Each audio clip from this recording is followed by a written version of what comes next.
Welcome everyone to Nurturing a Productive Lifestyle. My name is David Needham. I'm a developer advocate at Pantheon. The thing I love about being a developer advocate is that I get to sit between the developers outside of Pantheon and the developers inside of Pantheon. I get to take everything that I know being an employee, teach it to people outside of Pantheon through like education and speaking at conferences and things like this. And I also get to be in the community and take everything I learn about our customers and the trends and all that stuff and take it back to make sure that Pantheon is still being relevant and up to date and aware of all the things that we need to know.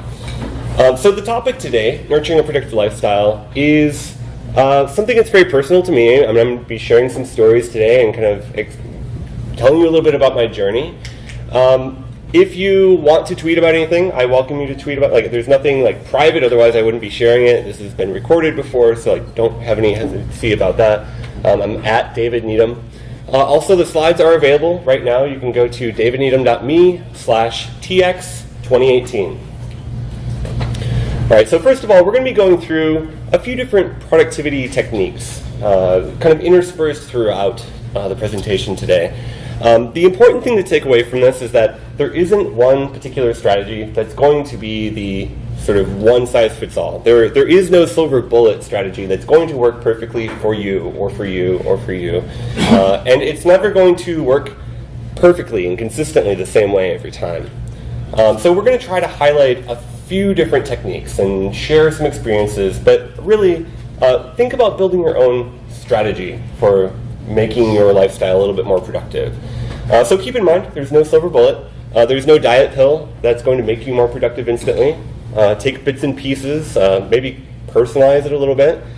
You know yourself better than I know you or any productivity guru knows you. So when you hear something in my presentation that makes you think, oh, yeah, that would probably work for me, or oh yeah, that triggers this piece of me that will actually affect change, take that and tweak it, modify it, improve it to be something that's a little bit more personal and effective for you specifically. It's also important to keep in mind that you will change over time. The productivity technique, this perfect strategy that you come up with today, if you happen to come up with one today, may not work forever. I guarantee it's not going to work forever. It might work for a week, maybe even a year, maybe. But ultimately, we change quite a bit. We get married, have kids, change jobs, change projects. I mean, big, small things that will cause our productivity strategies to require some change. So be prepared to change personally, but also be prepared to change the plan itself. Over time, you're going to hear other strategies. You're going to discover things about the plan that maybe wasn't as effective as you thought it might be. Be prepared to make those changes. Don't be kind of making this plan as something that's some special thing that isn't able to be modified. And as part of that, it's also important to think about what things do I need to make personalized to really. Let me take a step back. Let me say if you respond better to reward versus punishment, for example. So use that information. If you work better in one way versus the other, maybe give yourself a reward for completing a challenge, or maybe you need a little bit more friends to kind of support you and build you up. Maybe you need some accountability. Maybe you need public accountability. Personally, I've been blogging about my productivity experience because I know that I have other people who are reading the blog post, not many, but I've had people comment and say, hey, this is really encouraging, or hey, keep it up, we're rooting for you. And that's awesome. That's a really great feeling. But I also have friends and family that are supporting me. So find a plan, personalize it, make it work for you. All right, so the first technique we're going to talk about today is the Ivy Lee method. So the Ivy Lee method, let me start by saying Ivy Lee was a gentleman that was born in 1877. He sort of became the father of modern public relations back in that time. He worked with a bunch of really popular, really kind of aristocratic people from back in that day. But he's really best known for his public relations work.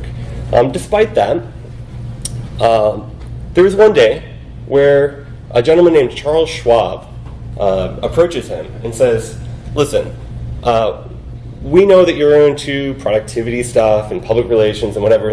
We feel like our executives could really be doing more with their day. Like, we need to get more done. Is there anything you can do to help us? So at the time, Charles Schwab was the owner of Bethlehem Steel Corporation, which back in the early 1900s was huge. You know, it was one of the biggest companies at the time, certainly one of the biggest steel yards in the entire world. And Charles Schwab was an extremely wealthy person who was maybe skeptical, maybe a little bit stingy in the way that you might expect for that. And so basically he invites Ivy Lee to come into his office and pitch him on what he would do. And so he says, okay, Ivy Lee says, just give me 15 minutes with each one of your executives. And after 15 minutes, we will get things done. You will be more productive. And Charles Schwab, being the, again, kind of stingy guy that he is, he said, okay, but how much is this going to cost me? How much are you going to charge to come in for 15 minutes per executive? And Ivy Lee says, nothing. I'm not going to charge you a dime unless it works. And if it works, you can pay me whatever you want. Now, that's a pretty awesome deal, right? Especially for someone in his position. He really has nothing to lose. He may not have to pay anything for this. And so he goes through, he spends time with the executives, and it works. Okay, so what are his secrets? What was the technique that he shared with them? The Ivy Lee method. It starts just by writing down 6 things. Whenever you reach the end of your workday, look at the things that you want to do tomorrow, think about the things that are important for the week, your things that are coming up, and just write down 6 things that you need to do the following day. So, here's just some 6 things from my work, like planning upcoming training and maybe working on a blog post and things like that. What I have up here really is important, so try not to fixate on the actual list too much. So I've written down 6 things. The next step is really to just prioritize the list. Think about which things are most important. Think about deadlines. Which things maybe are a little less important, but they're urgent. They need to happen more quickly than other things. So, make an order in your list that makes sense. And then concentrate. Focus on the first thing. The first thing being the thing that you identified as being the most important thing. Do that thing. When you start your workday the following day, focus on number 1. Work on it. Work on it until it's done without any distractions if you can help that. And get it done. Throughout your day, you're going to go through your list. You're going to be checking things off. And you might have things that are left over, and that's okay. More often than not, I have lots of things left over on my list, and that's okay. Just take anything that's left over on your list, use it the following day to build a new list, reprioritize, rework, just kind of rinse and repeat from there. So this seems pretty simple, maybe even too simple. However, I can state that it works. The hardest part for me is just making myself actually take the time at the end of every day to actually come up with a list. But if you do, this works. But why does it work? Well, it works, first of all, because it is simple. It is very simple. There's no hidden tricks or techniques. There's no strategies that are deep that require you to really think hard. It's just fill out a list of 6 things. Think about what's going on in your week. It also allows you to really be reactive instead of proactive. It makes you sort of think critically about your day, about your work, about the tasks, and allows you to proactively plan for the things that are coming up. You're not going to come up to a meeting totally unprepared because if I have a meeting tomorrow, I know I need to prepare some slides. I'm working on, I see it's tomorrow today, so I need to spend some time today working on it, and I'm prepared. Whereas otherwise, I might wait until 15 minutes before the meeting before I start preparing for it. So it's just a much better sort of calming way to get work done. It also drastically removes friction to start. There's been a lot of research around productivity and specifically the friction that you have in your day and trying to get things done. So one study said, if your goal is to work out in the morning every day, you could go to bed in your gym clothes. It's one idea, I don't know. The study showed that you are significantly more likely if you wake up and you have your gym clothes on, but the same is also true even if you just sit out your gym clothes. If you have a space at the end of your bed or in your dresser or whatever, if you have your gym clothes right there to grab, so you wake up and you're like, oh, gym clothes, you are significantly more likely to do that thing that you want to do. So the Ivy League removes that friction with your day too, because you get to work, you see your list of 6 things, and you just get going. You don't have to think about, and there's no friction to actually get going. So it works for that reason too. It also requires you to focus. And besides coming up with the list at all, like at the end of your day, actually focusing on just that one thing is probably the second hardest thing for me to do. You have Slack notifications from your coworkers. You have, if you work in an office, you might have people actually coming up to you. You might have your boss kind of saying, hey, so where'd that, can you do this thing for me real quick? Or hey, we have this meeting coming up, changing your priorities and things like that. So like focusing and actually really focusing hard on the things that you're doing and working on it until you're done can be really hard. But we'll get to some of those things later. When you're creating your list, it is really important to be mindful of deadlines. The first week that I was trying to do the Ivy League method, this messed me up. I came up with my list of 6 things. I said, okay, which of these things is most important to me? I prioritized them, and then a meeting happened. a meeting, so I was like, okay, 1, 2, 3, okay, I'm doing pretty good with my day. A meeting happened before I got to the task to prepare for the meeting. Yeah, I know, I should have known that. I really should have known that. I didn't. It's okay, everything worked out just fine. But deadlines, when you're creating that list, it's important to remember when those things happen so that you can prioritize your list appropriately, and maybe, make it a little bit sooner in the day so you get it done earlier than later. Also, break down large tasks. You might have noticed on the list that I kind of showed a little bit earlier, just as the example, I had a task to just outline a blog post. Maybe my actual goal is to publish a blog post, but that would involve, getting feedback from my coworkers, maybe doing some research, maybe grabbing images, maybe talking to our content strategist or our SEO person or who knows, what else. But I could spend an hour outlining the blog post. That's sort of a manageable piece. And maybe if this is a high enough priority, in a single day I might have several bite-sized chunks that take me towards that. So instead of having published blog post as one mega task to do for the day, I might have outline blog post, get coworker feedback, find images for the blog post or something like that. Another idea is if you have a big project that's maybe going to take more than the time that you actually have, more than a day, more than 2 days, more than a week. Another strategy is to say, spend 1 hour on whatever this thing is. If I know that I have a deadline coming up in a month and it's for this big project, then I could say, okay, I need to spend, this is a pretty important thing, I'm going to spend 1 hour on it today. Tomorrow I'm going to spend another hour on it, that day, and then the next day another hour. And then it allows me to sort of bite-size those chunks too. Ultimately, though, you have to take it seriously. If you don't follow, it's good to kind of know about the technique, but unless you actually do it, it's kind of straightforward. But if you don't do it, it's not going to work. It's a really common trap to get stuck in this mindset of I'm too busy to go through the Ivy League technique. I'm too busy to stop and come up with my list of 6 things. But the truth is, if you take the time to come up with the 6 things, it will save you so much time that it is worth taking the time to stopping, slowing down, and trying it out. And I'll be honest, I still deal with this, I struggle with this quite a bit. It's really difficult.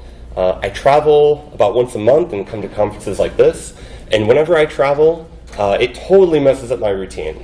I have a really hard time returning from travel and getting caught up. So it's really difficult, but again, accountability, different techniques can help me kind of stay in check. So at the end of my day, I have a time set aside for Ivy League housekeeping, and you could call it whatever you want. You could set aside 15, 30 minutes, however long it takes for you to kind of get done with your stuff. And as part of this, I asked myself, did I actually complete my 6 things today? If not, how many did I do? I keep a tally of it just to kind of keep the information. I also asked myself, what are the 6 important things I want to do tomorrow? This is just the standard Ivy League question.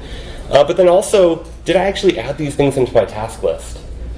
Some people prefer to have paper, notebook, writing down. For Ivy League, I prefer to use software, either task management system or internally at Pantheon, we often use Asana as a project management system. Whatever works for you is the tool you should use. It'll take some time to figure out what works best. One tool that I've seen that was actually recommended from someone who attended my session a while back, they recommended this one, To-Do, T-E-U-X-D-E-U-X, which sets you up with a format that is a little bit Ivy League-like. It allows you to come up with your 6 things. So you create your list of these 6 things right here. You can even create recurring items on your list. And then it gives you a backlog. So if you have a list of things that you know that aren't important for you to do today, but you still want to keep track of it so you do it sometime in the future, you might have a backlog of things. And then whenever you maybe get through all of your 6 things, or you're trying to build your 6 things for tomorrow, you can look at your backlog, drag it into the column, and you're good to keep going. So I've only tried the trial of To-Do. There is some sort of a fee for signing up. It's not an official endorsement. I've tried it out for the trial. It seems like it's pretty good. If it works for you, that's great. I will be mentioning a few other tools as we go through the day. All right, so as part of my Ivy League method, I was already asking myself these questions at the end of the day, so I started tacking on more questions because I started getting interested in collecting data and seeing progress over time for all sorts of things, in addition to, did I actually do my 6 things today?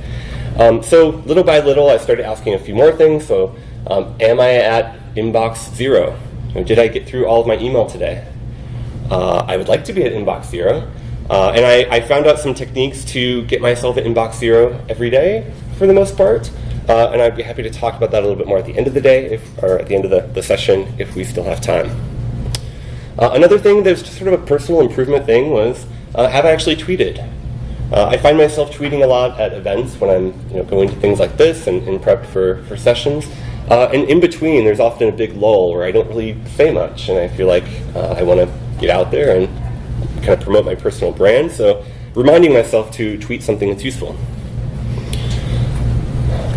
Have I looked at my schedule for tomorrow? So this is maybe self-explanatory or expected from when you're creating your 6 things, but it can be really easy to think you know what's important to do tomorrow and not look at your schedule. So just reminding myself, hey, actually look at it, make sure you're aware of those meetings. And then for me, I'm a Christian. So for me, taking time to read the Bible and pray is really important to me. I feel like it makes me a more balanced person who is prepared for the day. So asking myself if that's something that I've done is just another thing I want to check. I am also interested in doing a little bit of casual passive exercise. I'm not a person who goes to the gym necessarily, but hey, I can do 10 push-ups or 5 push-ups, or some low frictionless barrier to entry. Doing some push-ups every day is good, a little bit at a time. And then also, have I journaled or have I drafted a blog post for my personal blog today? I'm not a sort of person, I haven't really felt like journaling for private use has really worked for me. Some people are into that, and that's great. But this is one question that you could ask. Also, another thing you can use Ivy League for is the weekend. Outside of work, outside of your work week, you can use the Ivy League method for your personal tasks too. So fixing leaky faucet, or doing things around the house, or whatever else you have that's important for you to accomplish for the weekend. Then over time, you end up tracking your progress. You end up asking yourself these questions and collecting all this data, which leads me to the next strategy, the Seinfeld strategy. So Jerry Seinfeld was approached by a young stand-up comedian. He was trying to get into the business and trying to understand, how could Jerry Seinfeld be such a great comedian? And he asked him, what is the trick? What is the secret to doing this? And Jerry Seinfeld said, okay, to be a better comic, you need to create a joke every day. Just every day, write a joke. Doesn't matter if it's good or not, just write a joke. And the comic says, okay, it can't really be that easy. What is the real secret? And he said, okay, well, you write a joke every day, that's true. But the secret is that you need to be aware of your progress in this. You need to have a way to visually track how you're doing every day. So get a big wall calendar, one of the big ones, the big whiteboard kind that you put up on your wall. Get a big marker, a big bright red marker. And every day that you do this thing, so you write a joke, you go over to the wall calendar, you put a big X over the date that you've done it on, and then over time, you'll start to see these X's on the calendar. And the chain that you're building from one day to the next is motivation that will keep you going week after week and day after day. So you'll start to build a chain. It'll start to become sort of a game where you just don't want to break the chain. Like, oh, I have a record. I'm up to 2 weeks. I don't want to break that, so I'm going to keep going, and then it becomes sort of gamification. And this works too. This is another strategy. And full disclaimer: Seinfeld has mentioned that this didn't actually happen. This is totally apocryphal. However, the strategy still works. So, disclaimer ended. Set out to do something every day. Get your calendar, or if you use like a journal, or if you use something else. For me personally, at least, it has to be something I see. So an app on my phone isn't enough. That won't work for me. I have to have it like on my desk or wall or something like that. Get something bright that you'll feel really good about marking off, and then ultimately don't break the chain. So as I was getting into this, I was hearing about the Ivy League method, I was hearing about Seinfeld's strategy, and I was thinking about like all these questions I'm asking myself and this data I'm collecting. I realized that my coworker, Steve Persh, had this time at the end of his day that's sort of like this end of workday like recap time or prep time.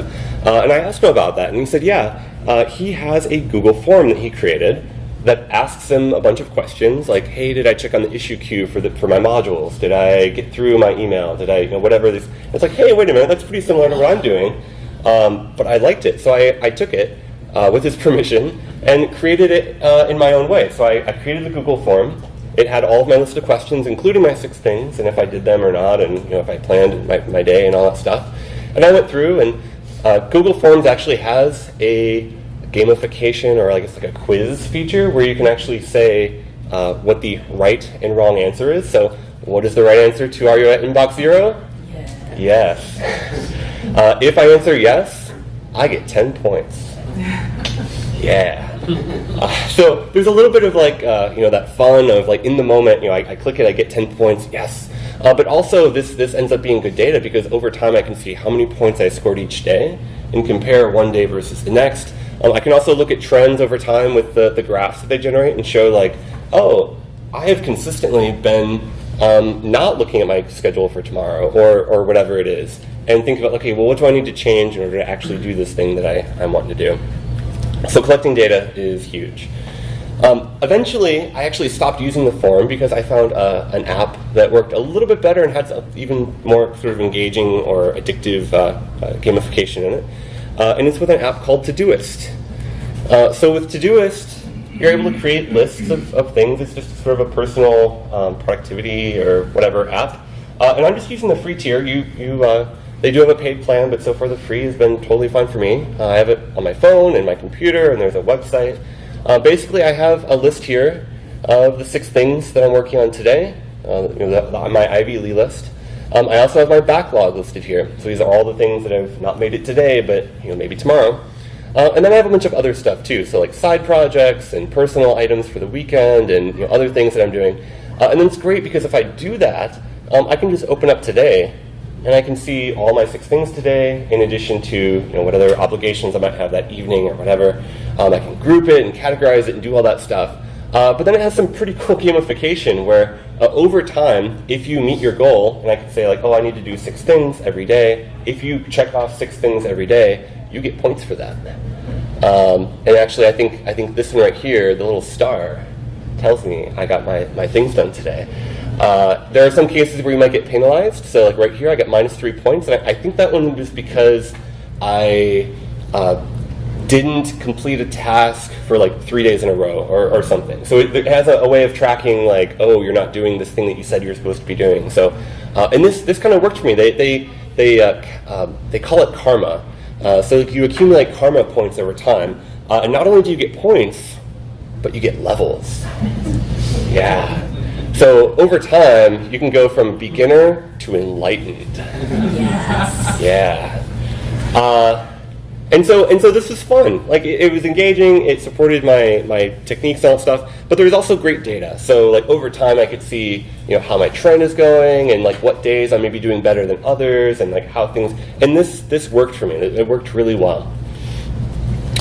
And so it helped me really to establish some habits, some structure that helped me to feel like I'm being more productive. So Aristotle has a quote that is my favorite quote, and it's been my favorite quote for a long time. He said, "We are what we repeatedly do. Excellence, therefore, is not an act, but a habit." Now, the reason why I like this quote so much is because it reminds me that I can't just be something because I decide to be it. Becoming good at something, really excellence here, isn't something that just happens. It's something that requires patience, and it requires diligence, and it requires a habit. So another way I like to think about this is, just kind of removing the word excellence and kind of filling in my own thing. So like, for example, if I want to, be a leader at work, it's not something I can't just say, hey, I'm a leader. Guess what, guys? It requires being a habit, being diligent. Also, getting fit. It's difficult. Like, I see all these great things I want to eat. And I mentioned I don't really go to the gym, but like I bike a lot. So, getting out and biking on a regular basis and forcing myself to do that is not something I can just decide to do. It's a habit. Also, good parenting. Like being there for my kids is very difficult sometimes, especially when I'm really tired, especially when it's been a really hard week, especially when I'm traveling or like getting back from travel. So like being there for my kids is not something I can just decide to do. It's a lot of work. And so Aristotle helps me to remember that. So if this is true, then I want to do everything I can to establish good habits, that will help me to do the things that are important. So the question is, what is the habit? What is something that you can do in your day that will actually cause you to just do the things that are actually important to you? Well, first of all, let's spend some time just thinking about what are some things that are important to you.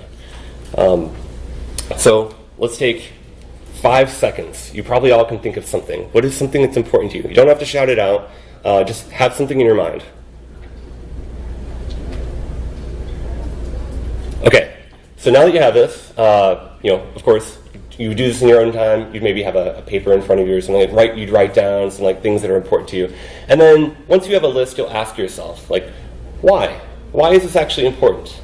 Maybe even write those things down too, so that you have a list of those reasons, because that can be really important to really dig into this. And maybe ask yourself why more than once, a few times, to really dig deep into it.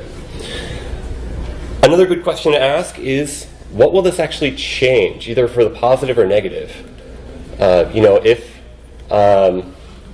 If I'm changing things about my life, what will this actually do in the end?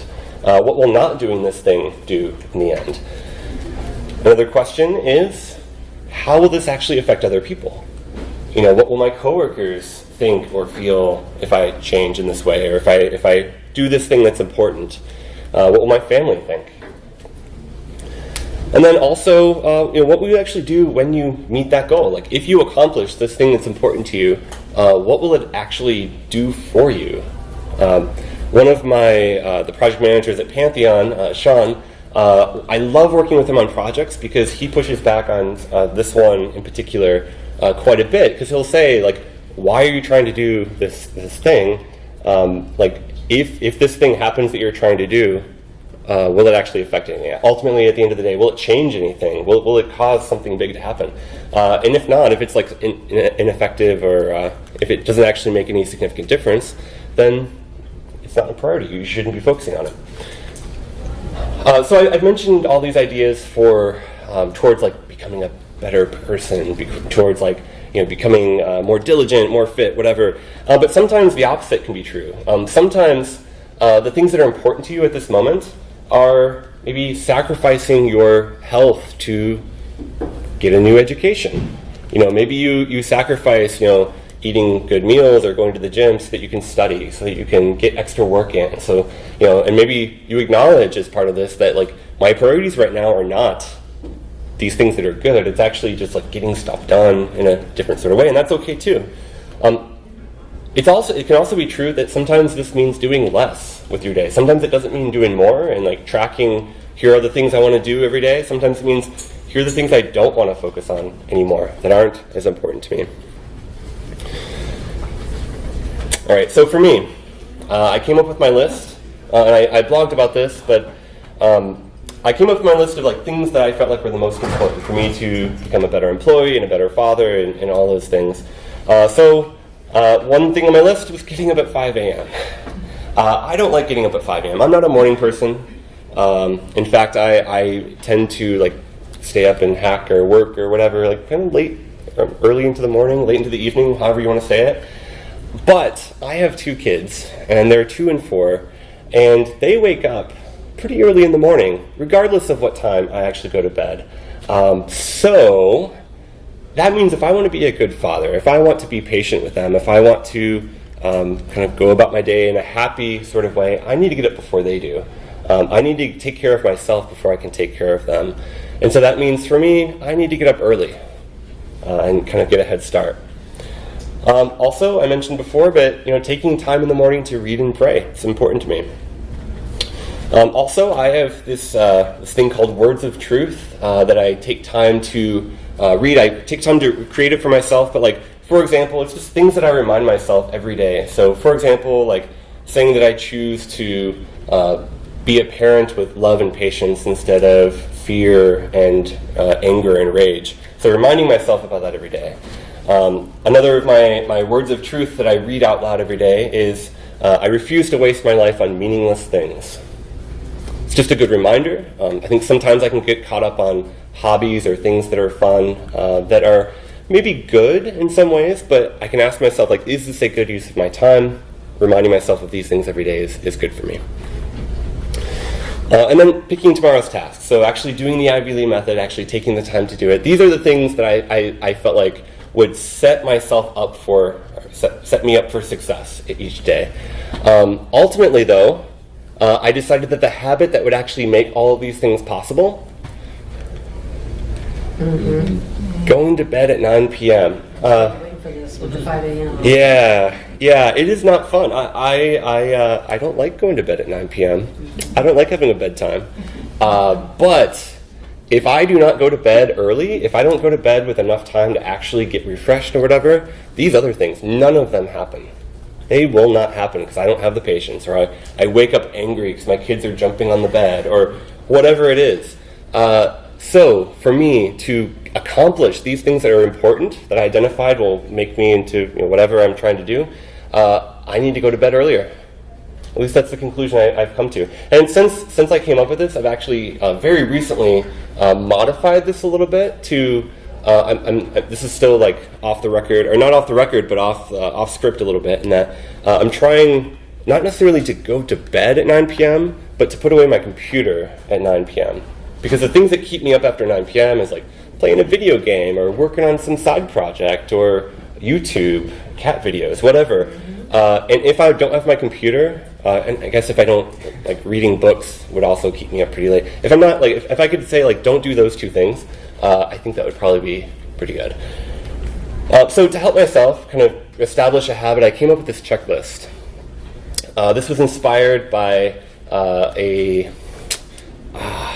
I don't remember the name. It's in my notes at the very end, but there was a checklist that I saw as part of a book that I was reading for like marketing and kind of sales and stuff like that. And so this is a 5-week checklist. You start sort of by filling in the habit that you want to establish. You could put in your notes for like reasons why this thing is important to you, to remind yourself, why you're doing it. And then you go across the board and you check off the days that you do the habit. So it's sort of giving myself a place to do that Seinfeld strategy, where I can have this up on my wall or on my desk, and I can see it, and I can check it off.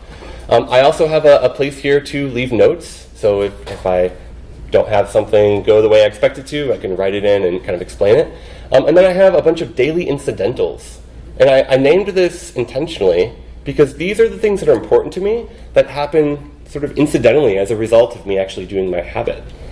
So my goal is to do the habit. That is my focus. As a result of me doing my goal, these other things just happen. So this is the way it sort of worked out for me for 5 weeks.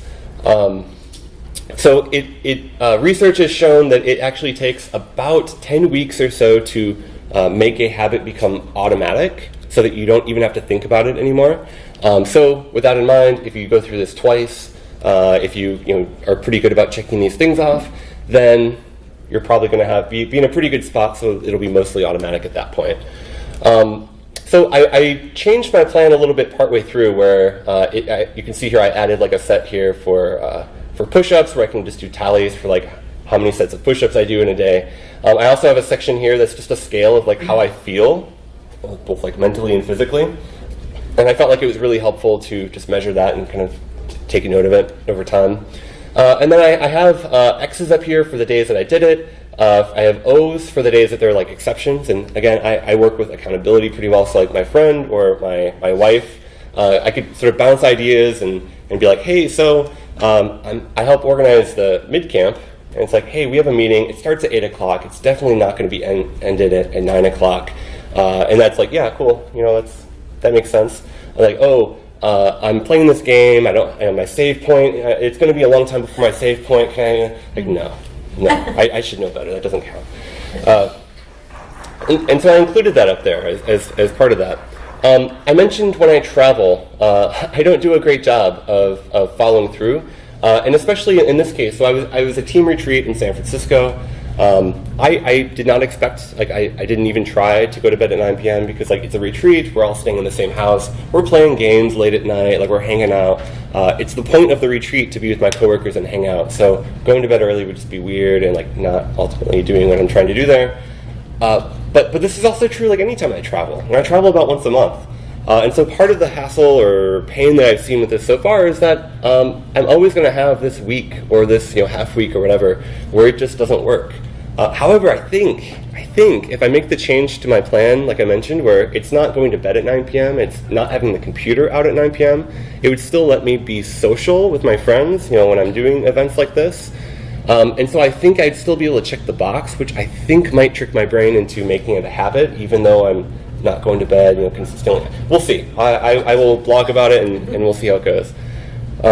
This is available. I in the past have tried to have printed copies I could hand out to people. I forgot to do that. However, you can go to my website, davidneedham.me, and you can download this as a PDF and print it out to your heart's content.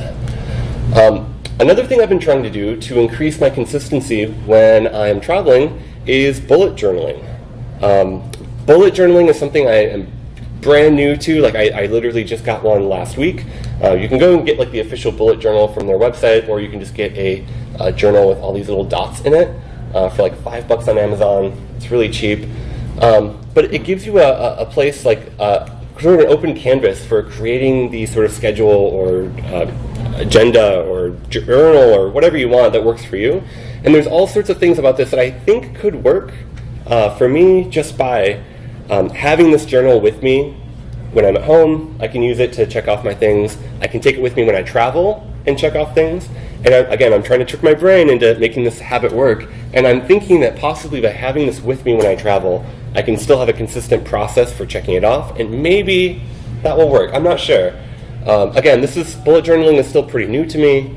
But the idea is, the dots, you turn it into something a little open-ended that you want, but you can go throughout your day, plan your schedule for to the future, and then you can either use these dots to show things that you're supposed to do, and then cross out things that you've actually done. You can star things that are important. If you reach the end of, I guess this is a month. If you reach the end of the month and you need to bump things to the next month, you can draw a little symbol to move it to the next month. It's so open-ended, it's a little complicated and we don't have time to get into that, but bullet journaling could work for you potentially if you're into especially having these little booklets. All right, so based on everything we've talked about so far, do you feel like you could be at least 1% more productive? Yes, I hope so. So this actually leads into something you've probably heard of, the Pareto principle, the 80-20 rule. So with the Pareto principle, it says that 20%, or actually he did research. He was an economist, but he worked in his garden in Italy. And he's noticed that 20% of the pea pods in his garden were responsible for creating 80% of the yield. And he's like, that's curious. I wonder why that is. And he kept seeing that consistently. And since he was an economist, he kind of looked out and compared and saw that actually this happens in other places too. 80% of the land in Italy at the time was owned by just 20% of the people. And as he kept going and looking, he saw it was still pretty close to this 80-20. So like 30% of the population in Great Britain earned about 70% of the total income. And as you go and you look, and he just noticed that this is a thing that keeps happening over and over again. And he asked himself, why? Why does this happen this way? Well, there's a few reasons. One of them we're going to touch on today. Let me start just by giving you some real-world examples. So, like outside of the garden, outside of the economies in Great Britain and all that stuff, you could say, like most companies would say, that about 80% of their actual income comes from about 20% of their clients. 20% of their clients, make up most of their projects or most of their income. I attended a workshop on like SEO and like marketing blogs and stuff like that, and he had mentioned that if we spend about 20% of our time creating a blog post, we should be spending about 80% of our time actually promoting our blog post and getting it out there and doing all those things to get people seeing it, and that from his research represented like the best ratio of time and all that stuff, and ultimately you might have lots and lots of companies that are like fighting for the same client. You might have lots of people fighting for the job, the same job, through interviews and things like that. But you end up with a situation where it's a little bit of a winner-take-all situation, where at the end of the day there might be lots of people competing, but only one person is going to get the thing, whatever the thing is. And this is the reason why the 80-20 principle works the way it does. So plants compete for the same resources. In Alfredo Pareto's garden, he has his pea plants. Ultimately, the plants might start at about the same place, but maybe one just gets 1% taller, and that 1% taller in height means it gets 1% more daylight and causes 1% more growth in its roots, which means it gets 1% more water coming into the plant. And then day after day, those 1% mean it's actually kind of now crowding over the other plants in the garden, which means it's getting now even more than the others are. And so these 1% over time mean that one plant, or I guess like 20% of the plants, are now producing 80% of the actual overall yield. Also, politicians compete for the same votes. Once a politician becomes elected to any position, it doesn't really matter if they do a good job or a bad job. They are much more likely to be elected again because people know their name. Once they're famous, it's also why famous people end up becoming politicians too. But once they're famous, they're much more likely to get in again. Also, authors. Once a book author gets to the bestseller list, people know their name. They're much more likely to buy their next book, which means they're much more likely to get on the bestseller list yet again. Athletes compete for the same gold medal. But again, like it all kind of stacks up. You don't have to be like amazingly good. You don't have to be, exponentially better than your competitors. You just have to be slightly better, just that 1% to get the gold medal or to get the win. Also, companies competing for the same potential client, and TV shows competing for the same hour, that prime time of TV. And maybe this isn't a great example anymore with like Hulu and Netflix and things like that. But it used to be that, a popular show in primetime was much more likely to stay in that primetime spot because more people watched it because it was in the primetime spot, right? And this is why it works the way it does. So ultimately, that margin between like good and great, becoming that better person that you're trying to become, or like getting those things done, is really, really small. It's just a bunch of little 1% changes that add up over time. All right, so the results. At the end of the day, the first time that I went through the Ivy Lee method, it took me quite a while to get 6 things done. But that first time that I checked off that 6th thing, I felt amazing. I felt so good. I even had a reward, and it was like, I just felt so good that I was able to get that 6th thing done. I actually stopped working for the day. Yeah. It was close to the end of the day, so it was okay. But you just feel great, and you know that you accomplished the 6 most important things that you could have done that day. It's just an amazing feeling. Also, you get more done because you're actually being deliberate and going through the steps. So even on the days when I didn't get through my 6 things, let's say I only did 3 things, I still got the 3 most important things that I wanted to do that day, which also feels pretty amazing. So you don't have to be perfect. You just have to get some of those things done. Also, it allows me to prioritize urgent tasks. So a common question that I got early on was, okay, this is great, but okay, my boss comes up to me and says, hey, I have a meeting. You have to prepare for this thing. It's happening tomorrow. I'd be like, well, sorry, I've already planned my 6 things for today. I don't have any time to work on it for you. Obviously, that's not going to work. But what it means is that you can have your 6 things in front of you. You can look at where you have and what you have left, and you can take that to your boss, and you can say, okay, I see this thing is important. Where does this fit in my priority for the day or for tomorrow? And you can have a conversation then about where that should be in relation to your other priorities, instead of just dropping everything and working on it, and then maybe not getting the things done that you both were wanting. Also, you feel more prepared. So you are much less likely to just let things fall through the cracks. You're much more likely to be prepared for that meeting that you need to research for and get everything ready. You're not going to have those situations where you're at the last minute scrambling to get this thing done because you addressed it yesterday. You have everything kind of ready to go, which again will help you just to be a much calmer and more relaxed person anyway. So I mentioned at the very beginning that Charles Schwab was in this situation where he could pay Ivy Lee anything that he wanted for the consultation that he'd given. At the end of the day, Charles Schwab wrote Ivy Lee a check for $25,000. Now, I don't know exactly how many executives that are on the Bethlehem Steel Corporation's team, but it wasn't very many. And $25,000 may not seem like too much necessarily. However, with inflation, it's $400,000. $400,000. A stingy, rich, early 1900s steel baron paid Ivy Lee $400,000 for spending just 15 minutes with his executives. Obviously, he thought it worked. Obviously, it had results. And so I hope that it will have results for you guys as well.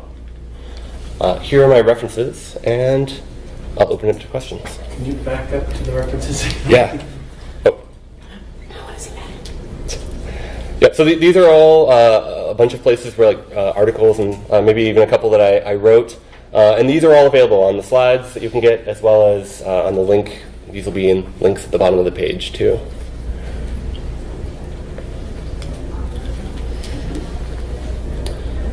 Any questions? There's a lot of things that you mentioned that you tried or did or whatever. And there was this one tool that I didn't actually see the name of it. But I guess my question is, which tool do you actually use? That's a great question. So I mentioned at the very beginning that it's all about building your own thing, and that over time things will change. I'm currently in the middle of trying out the bullet journal.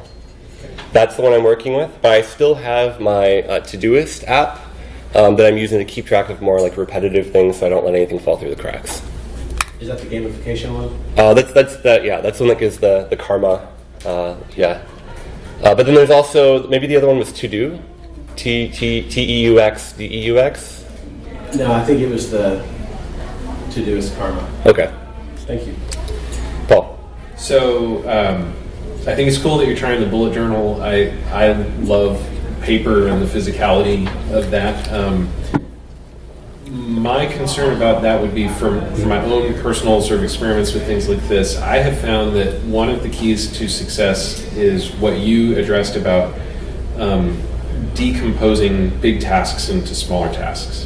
And that the bullet journal approach, because you're putting that thing on paper, might disincline you to more dynamically decompose big tasks into small tasks. Like if it's Trello cards or something like that, I can just quickly say, oh, I need to either add in a checklist on that card or break that into like 6 new cards, and it takes me just a minute. But Right. I'd get all freaked out with the paper that I've got to like start scratching stuff out. Yeah. I need to rewrite all those things. Have you thought about how you're going to deal with that? So I have thought about that, and the blessing and the curse about the bullet journal is that it is so open-ended that you can make it into anything that you want.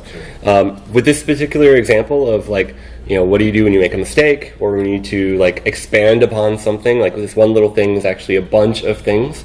In the case of bullet journal, there is no shame in crossing things out. But they also say, like, at the very first page, or one of the first sections, is an index, where you say, like, on page whatever to whatever, it's the calendar. On page whatever to whatever, it's my list of movies. On page whatever. And you just do that. And then over time, you end up with, like, a situation where, like, okay, I'm on my list for this month.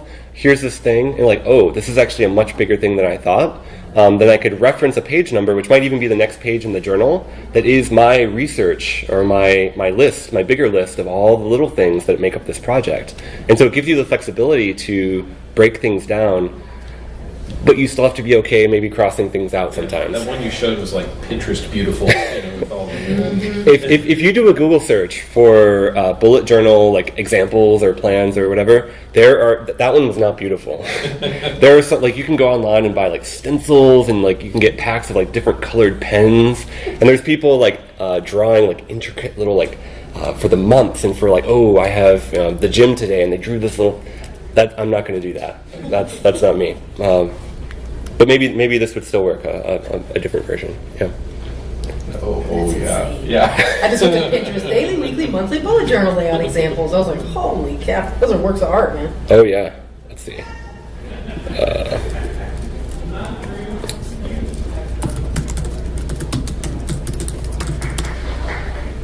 Any other questions? Oh, we're gawking over the. I noticed you had sore muscles after you did all your push-ups one day. Yeah.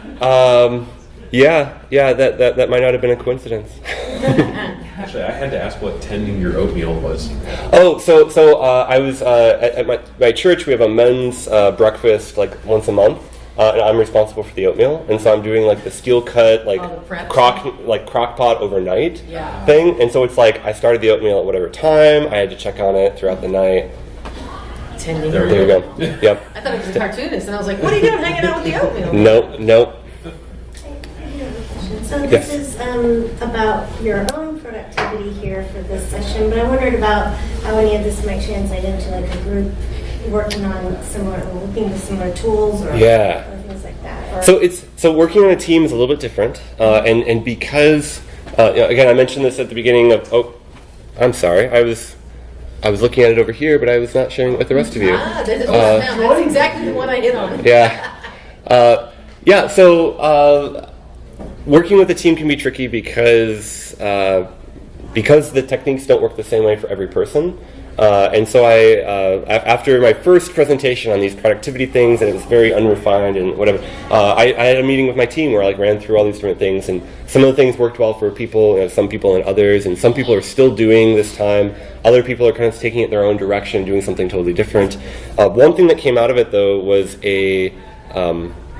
I forget exactly what it's called now because we're not really using it anymore, but it was a Slack board that was just for our team where we listed out the 6 things that we're going to do that day.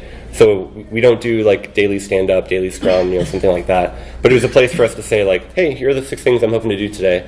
And I would actually do it, again, a little bit of accountability. I would like cross out the things as I do them throughout the day. And again, some people were into that, some people weren't. Ultimately, we're not doing it at all right now. And I'm not sure. I think it's tricky because people are so different. Yeah. I was curious, just because I know a lot of people in tech swear by it, or at least have sworn by it. It's sort of trendy for a while. Have you tried out any of the David Allen getting things done approach to? No, I haven't. I've been told that some of this is similar, overlaps in some ways, but I haven't. The biggest thing he preaches is getting things out of your head and into a reliable system. So it sounds like you've done that, just Right. in your own ways. Yeah. Yeah, I had a topic planned, but I've never pitched it so far. That's about like why do we do the things that we know we shouldn't do, or why don't we do the things that we know are important to us? And part of that, I did an experiment at work where I asked some of my coworkers, and I said, okay, I would like just 15 minutes of your time. Like let's put it on the calendar. Let's check it out. Let's have 15 minutes, and are you willing to participate in this experiment? And they said, yeah, sure, no problem. So I got a couple people, and we did it, and we said, okay, at the beginning of our 15-minute meeting, I said, okay, here's my list that I'm giving to you. And I don't remember exactly all the details that were on it, but it was like, close your computer, turn off your phone, have like a notebook and a pencil next to you, sit quietly for 10 minutes. One person couldn't do it. And the reason I was doing this experiment is because I found that when I did it, I could fill that notebook with ideas that were just like flowing out of me when I had everything else turned off.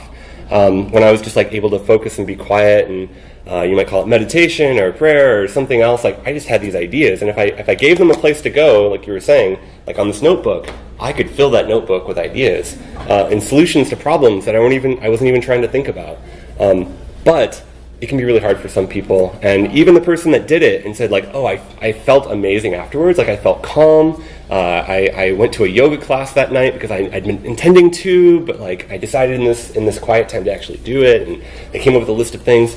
I asked them like later, and they said they haven't done it again since then. So it's like, it's interesting that there are things that we know that are really, really important to us that we just don't do.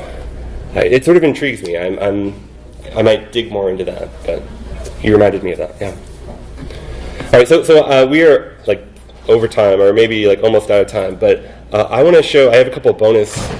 I want to see that bonus slide. What was going on? The bonus slide. Saw some bird things or something going on. Yeah, and I tweeted about this. Where's my cursor? There it is. Yeah. So bonus technique, habit stacking. So these are digital echidnas. The agency Digital Echidna has these, and each year, due to Chinese production quality, it's very different. You get a different echidna every year. Not intentionally, it just works out that way. So I have a collection of echidnas that I keep near my desk, and I've started doing habit stacking. So the habit for me is, so I guess, let me just read this. So like, you probably already have habits that you do throughout your day, things that you don't even think about, like, I wake up in the morning, I make coffee, or I wake up in the morning, I brush my teeth, or whatever. It's easier for us to stack a habit on top of an existing habit than it is to create a brand new habit from scratch. So, for example, you say, every morning when I make my coffee, I make a list of things I'm thankful for, or whatever it is. So for me, my habit stacking technique is every time I have a meeting, I put an echidna on my desk. In order to get that echidna off of my desk, I have to do 10 push-ups. So throughout the day, I accumulate echidna debt, where maybe I have multiple meetings in a row. I don't have time to take care of it. I don't always get through it, but this helps me to check on that tally on that list that I was doing.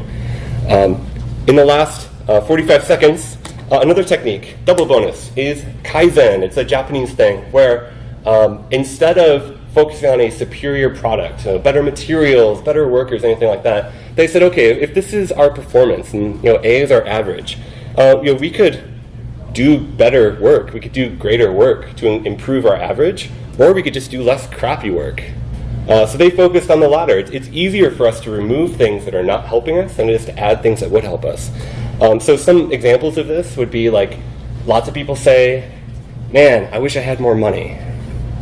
Okay, well, you could get a better job, I guess, or ask for a raise, or there are ways you could probably get more money. It is way easier to cancel your whatever subscription, or to do things to save money. It's way, way easier. Going to the gym, there's all sorts of things around this. It's much easier to cut out things that aren't helping you than it is to add on more things. So, Kaizen. All right, thank you all very much.